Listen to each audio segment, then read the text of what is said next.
രാവിലത്തെ പണിത്തിരക്കിനെല്ലാം ഒരു വിളി വന്നിട്ട് ആ മീനിങ് എത്തിയെന്ന്.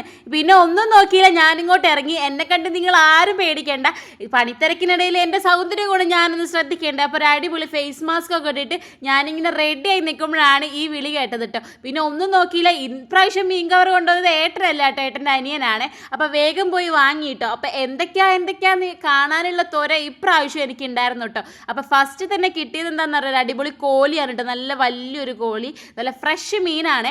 പിന്നെ എന്താ ഒരുപാട് ഞണ്ട് ഉണ്ടായിരുന്നു കേട്ടോ, നല്ല ബ്ലൂ കളറുള്ള ഞണ്ടായിരുന്നു കേട്ടോ. ഇപ്രാവശ്യം ഞാനൊരു നാഗവല്ലി തന്നെ ആയി മാറിയിട്ടുണ്ട് കേട്ടോ. കാരണം ഇതിൽ എന്തൊക്കെയാണ് ഉള്ളതെന്ന് അറിയണ്ടേ, എനിക്ക് ഇഷ്ടപ്പെട്ട എന്തെങ്കിലുമൊക്കെ ഉണ്ടോ നോക്കണം.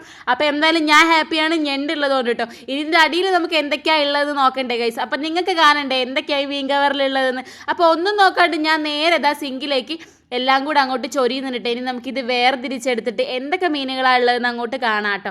അപ്പം നേരെ ചൊരിഞ്ഞിട്ടുണ്ട്. അപ്പം കാണുന്ന അടുവും പാരയും അങ്ങനെ എന്തൊക്കെയോ മീനുകളാണ് കേട്ടോ ഉള്ളത്. ഇനി ഇതെല്ലാം കൂടെ ഒന്ന് വേർതിരിച്ച് വെക്കണ്ടേ. അപ്പം ഞാൻ വേഗം തന്നെ അടുവിനൊക്കെ ഒരു പാത്രത്തിലേക്ക് ആക്കിയിട്ടോ. പിന്നെ കുറച്ച് അയല ഉണ്ടായിരുന്നു, പിന്നെ പാര ഉണ്ടായിരുന്നു, കോര ഉണ്ടായിരുന്നു, അങ്ങനെ കുറച്ച് മീനുകളൊക്കെയാണ് ഉണ്ടായിരുന്നത്.